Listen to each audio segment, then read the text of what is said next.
My friend Nadee sent me this Besan Ladoo recipe, and I had to try it out. I could not believe I had never tried this amazing Indian treat before. It is sweet, rich, and crumbly with a hint of spice. Yum. I keep making it all the time now because I just cannot get enough. It is just too good. Here is the traditional Besan Ladoo recipe my friend Nadee sent me. To make this delicious Besan Ladoo recipe, start by adding half a cup of melted ghee to the frying pan. Then add 1.5 cups of besan flour, also known as chickpea flour. Mix the besan flour and ghee on low heat until they are mixed well and the color turns golden brown. And the texture should be smooth but slightly grainy, as you can see here. It will take about 30 minutes. Once ready, scoop the mixture into a large mixing bowl and leave it aside for a moment. Next, add another half a cup of melted ghee to the pan. Then, add 1.5 cups of suji, which is also called semolina. Keep mixing it with the ghee on medium-low heat for about 10 minutes and make sure it blends in evenly and starts to smell a bit toasty.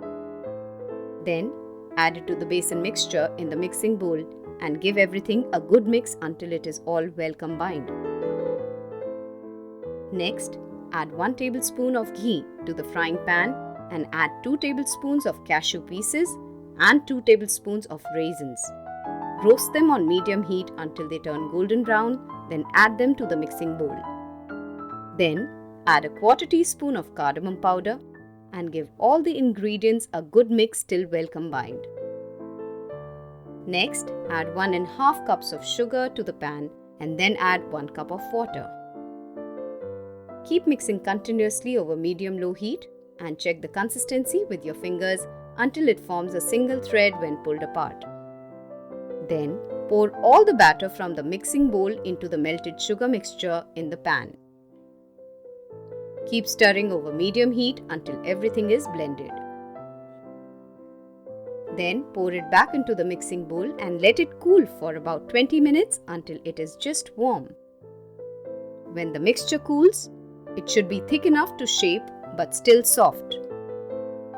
If it is still too runny, refrigerate it for 5 minutes to help it firm up and add a bit of roasted besan or powdered sugar.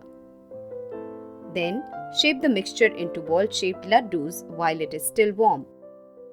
You can grease your palms with ghee to prevent sticking. Let the besan laddus set for a few minutes. Once they are firm, eat them right away or store them in an airtight container for up to 2 weeks. If you liked this delicious and crumbly Besan Ladoo recipe, then check out also how to make these sweet and buttery non-kate shortbread cookies here. Check it out now.